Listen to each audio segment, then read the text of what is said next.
నమస్తే, welcome to Liya news.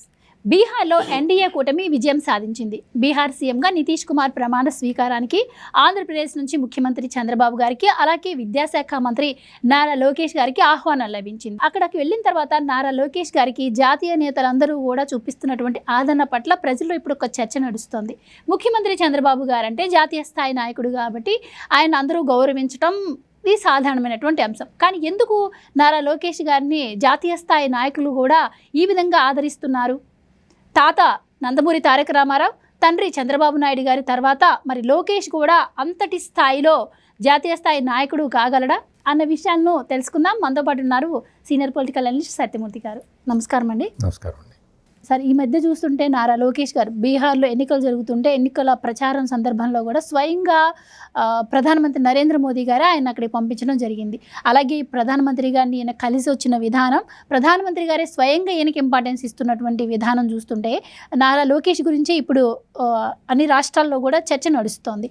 ఏంటి మరి ఒకప్పుడు నారా లోకేష్ ఏంటి, ఇప్పుడు నారా లోకేష్ ఏంటి? నిజంగానే ఆయన ఒక పరిణతి చెందిన నాయకుడిగా మారారు అని మీరు కూడా అభిప్రాయపడుతున్నారా?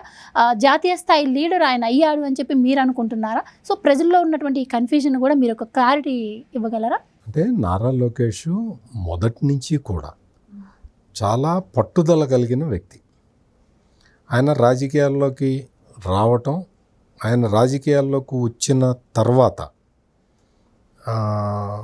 తెలుగుదేశం పార్టీ కార్యకర్తల గురించి ఆయన తీసుకున్న శ్రద్ధ, ఇవన్నీ కూడా ఆయన అంటే రాజకీయ భవిష్యత్తు వెతుక్కోవటం కాదు, తెలుగుదేశం పార్టీకి భవిష్యత్తు ఇవ్వటానికి వచ్చిన నాయకుడు అనేది ఇప్పటికే ఎస్టాబ్లిష్ అయింది. ఆయన రాజకీయ భవిష్యత్తు వెతుక్కోవటం కాదు ఇక్కడ సమస్య. చాలామంది ఏం చేశారు అంటే లోకేష్ ఆయన తీసుకుంటున్న చర్యలు, ఆయన తీసుకుంటున్న నిర్ణయాలు, పార్టీ కార్యకర్తల్ని ఆయన నడిపిస్తున్న తీరు చూసి ముఖ్యంగా జగన్మోహన్ రెడ్డి లాంటి వాళ్ళు లోకేష్ మీద అసూయ పెంచుకున్నారు. ఒక రకమైన క్యాంపెయిన్ స్టార్ట్ చేసి లోకేష్ని చిన్న చూపు చూసే విధంగా ప్రచారం చేశారు. ఇదంతా ఎందుకు జరిగింది అంటే అసలు బేసిక్గా నారా లోకేష్లో అంత పొటెన్షియాలిటీ లేకపోతే ఈ జగన్మోహన్ రెడ్డి లాంటి వాళ్ళు అంత కాన్సన్ట్రేట్ చేయరు. ఆయనలో ఒక పొటెన్షియల్ లీడర్ ఉన్నాడని తెలుసు కాబట్టి లోకేష్ని కొంచెం చిన్నబుచ్చితే మనం షైన్ అవ్వచ్చు అన్న ఉద్దేశంతో జగన్మోహన్ రెడ్డి లోకేష్ని టార్గెట్ చేసుకున్నాడు. లోకేష్ని ఎప్పుడైతే జగన్మోహన్ రెడ్డి టార్గెట్ చేసుకున్నాడో లోకేష్ ఆయన కూడా జగన్మోహన్ రెడ్డిని టార్గెట్ చేసుకొని ఉన్నట్టయితే ఈ రోజున లోకేష్కి ఇంత అప్లాజ్ వచ్చేది కాదు. లోకేష్ ఎప్పుడూ కూడా తెలుగుదేశం పార్టీ కార్యకర్తని దృష్టిలో పెట్టుకొని పనిచేశాడు తప్ప జగన్మోహన్ రెడ్డిని దృష్టిలో పెట్టుకొని నిర్ణయాలు తీసుకోలేదు. ఇది లోకేష్ సక్సెస్ కారణం. ఎప్పుడైనా సరే ఎవరైనా సరే ఇదిగో బలానా వాడు ప్రత్యర్థి అని ఆలోచించి నిర్ణయాలు తీసుకుంటే తప్పు అవుతాయి. నేను చేయాల్సిన పని ఇది, ఈ పని నేనే చెయ్యాలి అని డిసైడ్ చేసుకుంటారో వాళ్ళు నాయకులు అవుతారు. ఒక నాయకుడినో లేకపోతే ఒక పార్టీనో టార్గెట్ చేసుకొని చేసేవాడు ఒక చిన్న రాజకీయ నాయకుడో లేకపోతే ఒక బిజినెస్ మెన్ అవుతాడు తప్ప రాజనీతిజ్ఞుడు కాలేడు. లోకేష్ టార్గెట్ పెట్టుకొని పార్టీ కోసం కష్టపడుతున్న కార్యకర్తల్ని కాపాడటం నా ప్రథమ కర్తవ్యం అనుకొని రంగంలో దిగాడు కాబట్టి ఈ రోజున లోకేష్ ఇంత షార్ట్ స్పాన్లో ఇంత పురోభివృద్ధి సాధించాడు. నారా లోకేష్ రాజకీయ జీవితము చాలా అంటే టఫ్ సిచ్యుయేషన్లలో మొదలుపెట్టాడు. మీరు అనొచ్చు అదేంటండి ఎమ్మెల్సీగా చేసి మంత్రిగా చేశాడు కదా అనుకోవచ్చు. దానికి కూడా సమాధానం చెప్తాను నేను. ఒక టఫ్ కాన్స్టిట్యున్సీని అంటే మంగళగిరి లాంటి కాన్స్టిట్యున్సీని, మంగళగిరిలో తెలుగుదేశం పార్టీ పుట్టిన తర్వాత 1985లో తప్ప ఎప్పుడు గెలవాలి. అటువంటి నియోజకవర్గాన్ని సెలెక్ట్ చేసుకోవటం అనేది చాలా it is a tough decision. ఎప్పుడూ గెలవని నియోజకవర్గంలో నా పార్టీని నేను గెలిపించాలి అని తీసుకోవటం ఇట్ ఈజ్ ఎ ఛాలెంజ్. ఆయన పెట్టుకున్న ఛాలెంజ్. ఆయన బలానా సీటు కావాలి, ఈ సేఫ్ సీట్ ఇది, ఏదో చంద్రగిరో లేకపోతే చిత్తూరు జిల్లాలో ఏదన్నా సీటో ఇది నాకు అది కావాలి అని పార్టీకి ప్రతిపాదన పంపిస్తే పార్టీలో ఎవరు కూడా కాదనే వీలు ఉండదు కదా. కానీ ఆయన కావాలని ఒక టఫ్ కాన్స్టిట్యుయెన్సీని సెలెక్ట్ చేసుకుంటే అందులో ఓడిపోయాడు ఆయన మొదటిసారి ఓడిపోయిన తర్వాత ఎవరైనా సరే డిస్టర్బ్ అయిపోయి ఆ కాన్స్టిట్యుయెన్సీని వదిలేసి వెళ్ళిపోతారు, ఎందుకంటే వేరియస్ ఆప్షన్స్ ఉంటాయి కాబట్టి. కానీ నారా లోకేష్ నో, మంగళగిరి ప్రజలకే నేను సేవ చేస్తాను, నేను మంగళగిరిలోనే ఉంటాను, మంగళగిరిలో సమస్యలు తీర్చటమే నా ప్రథమ కర్తవ్యం అన్న ఉద్దేశంతో అక్కడే ఉండి కార్యకర్తల్ని కూడగట్టుకొని కార్యకర్తల్లో గుండె ధైర్యాన్ని నింపి జగన్మోహన్ రెడ్డి ఏం చేశాడు తెలుసా? మంగళగిరి నియోజకవర్గంలో కీలకమైన తెలుగుదేశం పార్టీ నాయకులందరినీ తన పార్టీలోకి చేర్చుకున్నాడు. వాళ్ళందరికీ ఏదో లాలూచి చూపించాడు, వాళ్ళతోటి లాలూచి పడ్డాడు, వాళ్ళకేదో ఒక ఇది చూపించాడు. మంగళగిరి తెలుగుదేశం పార్టీలో కీలకంగా ఉన్న వ్యక్తులందరినీ జగన్మోహన్ రెడ్డి లాగేశాడు. అయినా లోకేష్ తొణకలేదు, బెణకలేదు. నాయకులు కాదు, నాకు కావాల్సింది కార్యకర్తలు అని నమ్మాడు కాబట్టి మంగళగిరిలోనే ఉన్నాడు.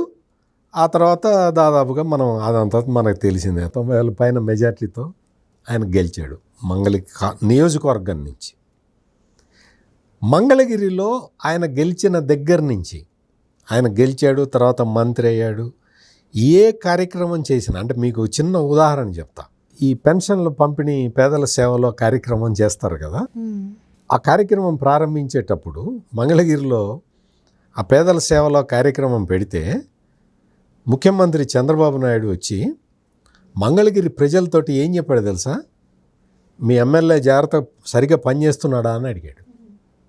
ఏ ముఖ్యమంత్రి కూడా తన మంత్రివర్గంలో సహచరుడు స్థానిక ఎమ్మెల్యేని పట్టుకొని ఈ ఎమ్మెల్యే కరెక్ట్గా పని చేస్తున్నాడా లేదా అని ప్రజల్ని అడగడు. అందరూ భయపడతారు, అంటే లీడర్ కూడా భయపడతాడు. ఎందుకంటే పొరపాటున ఎవరన్నా లేచి సరిగ్గా చేయట్లేదండి అంటే ఎంత ప్రమాదం.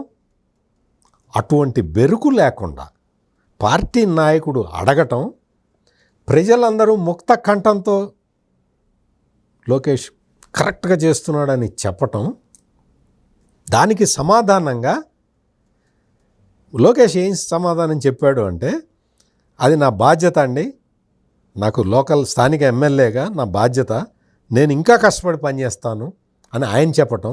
అంటే ఇవన్నీ కూడా ఏంటి అంటే మామూలుగా ఏదో ఒక అంటే గాలిలో కొట్టుకొచ్చిన నాయకుడైతే ఇటువంటి పనులు చేయలేడు. ఇవన్నీ చేయటం ఒక ఎత్తు, జగన్మోహన్ రెడ్డి లాంటి ఒక నియంత పాలనకి వ్యతిరేకంగా యువగళం పాదయాత్ర చేయటం ఇంకొక ఎత్తు. ప్రశ్నించటం మర్చిపోయిన ప్రజలకి ప్రశ్నించటం నేర్పాడు నారా లోకేష్. ఇవన్నీ చూసిన తర్వాత ప్రధాని నరేంద్ర మోడీ లాంటి ఒక జాతీయ స్థాయి నాయకుడు, ఆయన ఈజ్ నెంబర్ 1 కదా, 3వ ప్రధానమంత్రి అయిన వ్యక్తి లోకేష్ నువ్వు నా దగ్గరికి ఫ్రీక్వెంట్గా వస్తూ ఉండాలి అని చెప్పటం, ఇవన్నీ మనం చూసాం. ఈ రోజున బీహార్లో అసెంబ్లీ ఎన్నికలు జరిగితే నారా లోకేష్ ప్రచారానికి వెళ్ళాడు. అక్కడికి వెళ్ళినప్పుడు ఆ సందర్భంగా ఆయన హిందీలో మాట్లాడిన తీరు చూసి ఎన్డీఏ లీడర్లు, అక్కడ స్థానికంగా ఉన్నవాళ్ళు కూడా వాళ్ళు చాలా ముచ్చటపడ్డారు. ఒక సౌత్ నుంచి ఒక లీడర్ వెళ్ళి వాళ్ళ భాషలో వాళ్ళకి సమాధానం చెప్తూ ఉంటే, మరి ముఖ్యంగా నాలాంటి వాడు కూడా లోకేష్ని అప్రిషియేట్ ఎక్కడ చేశాడు అంటే అక్కడికి వెళ్ళి ప్రెస్ కాన్ఫరెన్స్ పెట్టాడు, ప్రెస్తో మాట్లాడాడు. అంటే ప్రెస్ వాళ్ళతోటి, అది నార్త్ ఇండియా ప్రెస్ వాళ్ళు ఎట్లా ఉంటారో నాకు బాగా తెలుసు. ఒక జర్నలిస్ట్గా నాకు అక్కడ వాళ్ళు ఎంత రఫ్గా ఉంటారో కూడా తెలుసు, అక్కడ జర్నలిస్టులు. అటువంటిది పాట్నాలో, అంటే బీహార్లో, అంటే బీహార్ రాష్ట్రం ఎట్లా ఉంటుందో మనకు తెలుసు కదా, అటువంటి ప్లేస్కి వెళ్ళి ప్రెస్ కాన్ఫరెన్స్ పెట్టి విలేకరులు అడిగిన ప్రశ్నలకి సమాధానం చెప్పాడు లోకేష్. ఇది మొత్తం జాతీయ మీడియా మొత్తం గమనించింది, మొత్తం నేషనల్ మీడియా మొత్తం లోకేష్ సమాధానాలు చెబుతున్న విధానాన్ని పరిశీలించింది. ఇతనిలో ఒక జాతీయ స్థాయి నాయకుడు కాగల పొటెన్షియల్ లక్షణాలు, క్వాలిటీలు ఈయనలో ఉన్నాయి అని జాతీయ మీడియా గుర్తించింది. అందుకనే ఈరోజు నితీష్ కుమార్ ప్రమాణ స్వీకారంలో ఈయన పార్టిసిపేట్ చేసి ఈయన స్పెషల్ అట్రాక్షన్ అయ్యాడు. మీరు చెప్పినట్టు చంద్రబాబు నాయుడుకి ఇవేమీ కొత్త కాదు. ఆయన జాతీయ స్థాయిలో చక్రం తిప్పిన వ్యక్తి. ఆయన ప్రైమ్ మినిస్టర్లని సెలెక్ట్ చేశాడు, రాష్ట్రపతులని సెలెక్ట్ చేశాడు. ఆయన జాతీయ స్థాయి పాలిటిక్స్లో చక్రం తిప్పిన వ్యక్తి. అందుకని చంద్రబాబు నాయుడికి ఇవేమీ కొత్త కాదు. కానీ నారా లోకేష్ అంటే ఆ స్థాయిలో నేను కూడా నేషనల్ పాలిటిక్స్లో కీ రోల్ ప్లే చేయగలను అని మాటలతో చెప్పటం కాకుండా చేతల్లో నిరూపించాడు. అందుకని ఈరోజు పాట్నాలో ఎన్డీఏ లీడర్లు అందరూ వచ్చి లోకేష్ తోటి స్పెషల్ ఇంటరాక్షను అవన్నీ చేశారు. ఇది అంటే రాష్ట్ర స్థాయిలో, అంటే స్టేట్ లెవెల్లో, ఆంధ్రప్రదేశ్ రాష్ట్రంలో ఈ జగన్మోహన్ రెడ్డి మీద నారా లోకేష్ చేసిన పోరాటం, అది దీనికి అంటే బేస్ లాంటిది. అంటే ఒక లీడర్షిప్ క్వాలిటీని ఎప్పుడు అవసరమో అప్పుడు ప్రదర్శించటం అనే ఒక అద్భుతమైన లక్షణాన్ని నారా లోకేష్ పుణికి పుచ్చుకున్నాడు. కాబట్టి అసలు నిరంకుశ పాలన కదా జగన్మోహన్ రెడ్డిది, నిరంకుశ పాలన కదా. మరి అటువంటి నిరంకుశ పాలన నుంచి రాష్ట్రాన్ని విముక్తి చేయాలి అంటే ఎంత ప్రాణాలకి తెగించి పోరాడాలి కదా. తెలుగుదేశం పార్టీ కార్యకర్తలందరూ అదే పని చేశారు కదా. మరి అటువంటి కార్యకర్తలు ఉన్న పార్టీకి నాయకుడుగా మరి లీడర్ కూడా అదే పని చేయాలి కదా. మనం చూసాం చంద్రబాబు నాయుడిని జగన్మోహన్ రెడ్డి ఎటువంటి సెక్యూరిటీ కూడా లేకుండా అడవుల్లో చీకట్లో 6 కిలోమీటర్లు నడిపించాడు.